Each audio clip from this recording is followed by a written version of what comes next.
Queridos, paz e graça, pastor Daniel falando com vocês.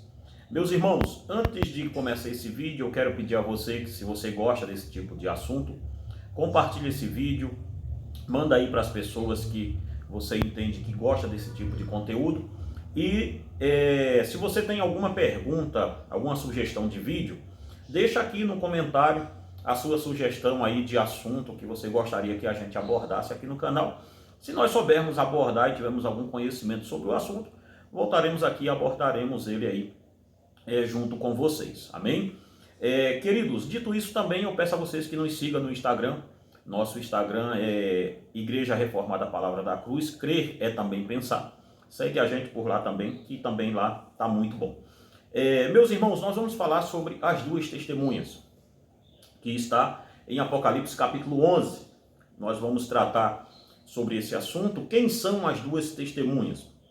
Para nós termos compreendermos bem esse assunto, a gente tem que primeiro entender para quem o livro de Apocalipse foi escrito. A visão mais dominante que temos hoje é a visão dispensacionalista, da qual eu também já fiz parte dela por muitos anos da minha vida. Hoje, eu adotei a visão amilenista, como sendo uma visão mais bíblica dos assuntos do que necessariamente a visão dispensacionalista. Meus irmãos, o livro do Apocalipse, nós temos que entender que ele não foi escrito para Israel. Ora, não faz nenhum sentido Deus escrever um livro para Israel e endereçar ele à igreja. Qual sentido faria isso? Então, nós temos que achar para quem o livro de Apocalipse foi escrito e o que ele trata lá dentro. Em Apocalipse, capítulo 1, versículo 4, nós encontramos na dedicatória do livro para quem o livro está sendo escrito. E o livro não está sendo escrito para as 12 tribos de Israel. Se você observar bem, diz assim, Apocalipse 1, versículo 4, João, às 7 igrejas que se encontram na Ásia, graça e paz a vós outros, da parte daquele que é, que era e que há de vir, da parte dos 7 Espíritos de Deus, que se acham diante do seu trono. Então nós encontramos nesse texto o destinatário do livro do Apocalipse. O destinatário do livro do Apocalipse, ele é a própria igreja de Jesus Cristo. Irmãos, há uma ideia, inclusive naquele filme de João, o Apocalipse de João, um filme mais antigo, de que João foi tendo visões das 7 igrejas e foi endereçando a cada uma igreja, como se as visões de João fossem, primeiro ele teve uma visão da igreja de Éfeso, e pegou aquela carta e enviou para Éfeso. Depois ele pegou uma outra carta, teve outra visão e enviou para outra. Separando assim o Apocalipse, não foi assim. O João teve a visão do Apocalipse como um todo.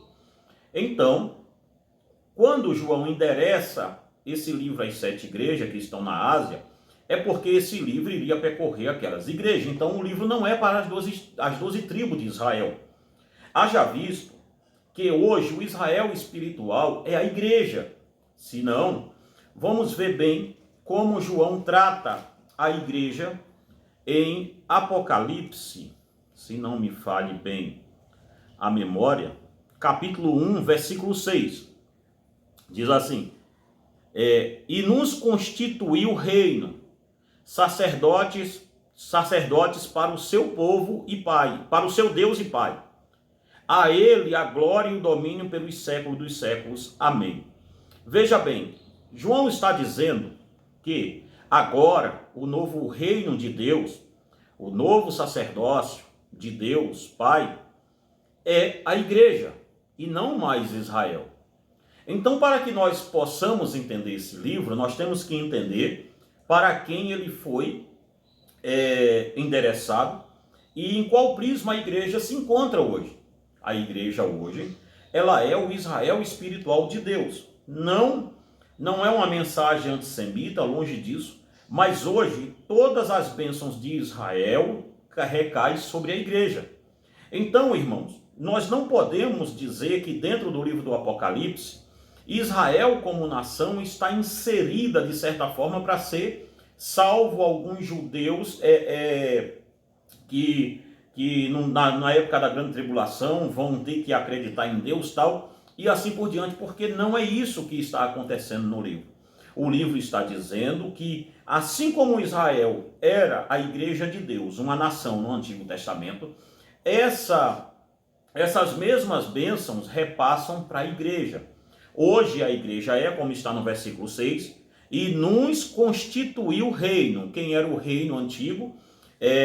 Israel foi constituído no Antigo Testamento, você vai lembrar bem no livro do Êxodo, que diz assim: e eu os constituirei como nação de sacerdotes, um reino adquirido de Deus. Então, o reino de Deus na terra, no Antigo Testamento, era Israel. O sacerdócio de Deus no Antigo Testamento era Israel. Só que agora, pelo que está se dizendo nesse texto, João está dizendo que agora não é mais Israel, é a igreja.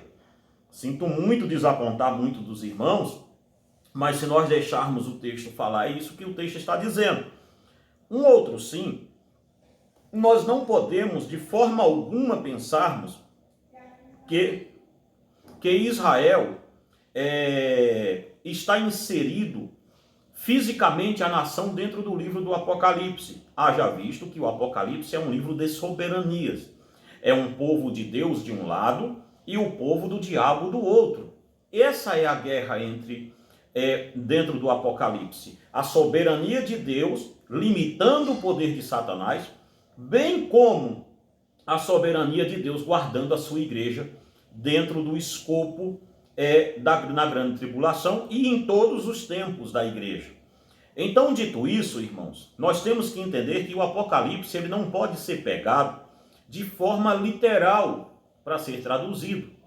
Entenda-me bem, isso tudo para a gente chegar nas duas testemunhas. Por quê? Porque durante muito tempo, em Apocalipse capítulo 11, versículo 3, diz assim: darei as minhas duas testemunhas que profetizem por 1260 dias, vestidas de pano de saco, são estas duas oliveiras e os dois candinheiros que se acham em pé diante do Senhor da terra. Veja bem isso aqui. As pessoas dizem muitas celeumas são levantadas sobre essas duas testemunhas. Há quem diga que seja Enoque e Elias, porque não provaram a morte. Há quem diga que seja literalmente Moisés e Elias, porque uma tem o poder sobre a água e o outro tem o poder sobre o fogo. Há quem diga também que é Pedro e Estevão e assim por diante. Celeumas e mais celeumas que a gente vai lendo aqui na infinidade de livros que a gente tem por aqui. E a gente vai vendo que não se faz sentido nenhum acreditar nisso. Há quem diga que é o poder das duas testemunhas, são dois judeus que se erguerão durante a grande tribulação para profetizar contra o anticristo. Ok, dito isso tudo, falta-se, em quem diz isso, falta muita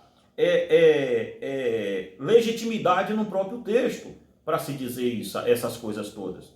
Porque uns dizem assim, não pode ser Enoque e Elias, mas pode ser Moisés e Elias. Qual o critério que se usa para isso?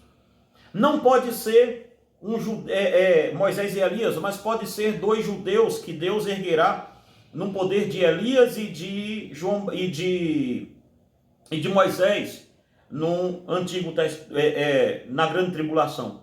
Mas qual o critério? Não temos critério nenhum para provar tal coisa. Sim, o poder de Elias, que está se falando em Malaquias capítulo 4, já veio sobre João Batista. Ouvimos isso em Lucas 1, quando é dito que esta criança, falando sobre João Batista, virá sobre ele o poder do profeta Elias. Ele vem na unção e no poder de Elias. Ou seja, então, nós já vimos isso acontecer de forma simbólica e de forma muito bem elaborada nas Escrituras. Entretanto, nesse texto aqui, não dá para a gente chegar a essa conclusão e dizer, olha, vai ser assim por quê? Porque eu quero que seja assim. Não dá. Então, resta para a gente interpretar esse texto à luz do próprio texto.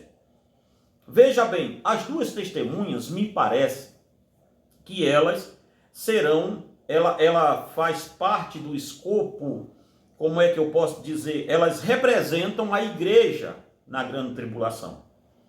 Essa é a grande realidade. Porque veja bem uma coisa, diz aqui no texto que a igreja são as duas oliveiras, que as duas testemunhas são duas oliveiras, versículo 4. E aí as pessoas dizem, olha aí, oliveira, está falando de Israel. Não, irmãos. Oliveira está falando da árvore que dá a oliva, que se fabrica o azeite. E o azeite era colocado dentro do candeeiro, do candelabro, como diz aqui no versículo 4. São estas as duas oliveiras e os dois candeeiros que se acham em pé diante do Senhor da terra. Veja bem uma coisa, se nós retomarmos Apocalipse capítulo 2 e 3, nós vamos entender que os candeeiros ali não é Israel, os candeeiros é a igreja. Ou seja, ele andava no meio dos 7 cartiçais, dos 7 candeeiros de ouro. Então aquele candeeiro é a igreja. Então por que esse candeeiro aqui tem que ser Israel? Por que esse candeeiro aqui tem que ser outra coisa e não a igreja? Me entenda, eu não estou daqui colocando nenhuma nada novo nisso aqui, porque a doutrina milenista é tão antiga, mais antiga do que andar para frente. Então perceba bem uma coisa, o que nós estamos tratando aqui é que o livro é simbólico, então ele simboliza a igreja da última hora, a igreja na grande tribulação, aquela que Jesus irá separar, a igreja de verdade, a mulher vestida de sol de Apocalipse 12, bem como que serão as suas testemunhas. Veja bem, duas testemunhas também tem a ver com Jesus ter mandado discípulos de 2 em 2, com as questões de testemunhas serem sempre de 2. Quando vai se disciplinar alguém dentro da igreja, também tem que se dizer que se teve testemunha sobre tal pecado. Então tudo isso, dito isso tudo, irmãos, nós temos aqui um ponto firme para colocarmos como sendo as duas testemunhas, não o profeta Elias, nem o profeta Moisés, nem 2 judeus. Não dá para ser 2 homens literais aqui, porque eles vão falar para toda a terra no tempo da grande tribulação. Dá-se a entender aqui que a igreja da última hora, Jesus irá separar a igreja do anticristo, que recebe o selo 666, que também é simbólico, e outra vez eu venho falar disso aqui em outro vídeo. Ele recebe aquela marca da besta, e também tem os selados de Deus, que são os 144 mil selados, acho que é isso mesmo, 144 mil, eu não sei bem a quantia, mas deve ser isso aqui mesmo, me saiu da cabeça. E ali os pessoal dizem são judeus, tal. Outro dia eu venho falar sobre eles aqui. Mas essa questão aqui das duas testemunhas, me parece que é a igreja santa da grande tribulação. Por quê? Porque elas têm poder sobrenaturais dado por Deus. O poder de descer fogo do céu, de sair fogo da sua boca, ou seja, a palavra limpa, pura, santa, saindo da boca da igreja, poder sobre as águas, poder sobre o fogo. Será uma igreja completamente transformada e transformadora. Ao passo que a igreja do anticristo será uma prostituta que se senta sobre a besta. Entenda-me bem isso. O que está se colocando aqui no livro de Apocalipse é uma guerra de soberania. De um lado, a verdadeira igreja de Deus, cheia do poder do Espírito Santo na grande tribulação. Do outro lado, uma igreja corrupta, que corrompe os homens da terra com a sua luxúria. Então perceba bem uma coisa, não dá para a gente aqui interagir com esse texto e dizer assim, são duas testemunhas, literal, 2 homens que irão morrer, vão ficar sobre a terra. Não dá para a gente dizer isso. Até porque eles vão ser mortos. Veja bem, se você olhar no livro do Apocalipse, a mortandade sobre a igreja será violenta. Será uma coisa virulenta contra a igreja de Cristo verdadeira. Mas essas duas testemunhas aqui, versículo 10, versículo 9 do capítulo 11. Então muitos dentre os povos, tribos, línguas e nações contemplam os cadáveres das duas testemunhas por 3 dias e meio e não permitem que esses cadáveres sejam sepultados. Os que habitam sobre a terra se alegram por causa deles e realizarão festas e viverão e enviarão presentes uns aos outros, porquanto esses 2 profetas atormentaram os que moram sobre a terra. Ou seja, a mensagem deles será uma coisa aterrorizante a mensagem da igreja da última hora. Então não dá para a gente pegar aqui e dizer, olha, literalmente 2. Não tem como fazer isso. Até porque não tem como a gente pegar aqui literalidade do livro de Apocalipse quase que nenhuma. Então perceba bem uma coisa, as duas testemunhas, não dá para a gente aqui dizer assim, são duas pessoas literalmente. Não dá.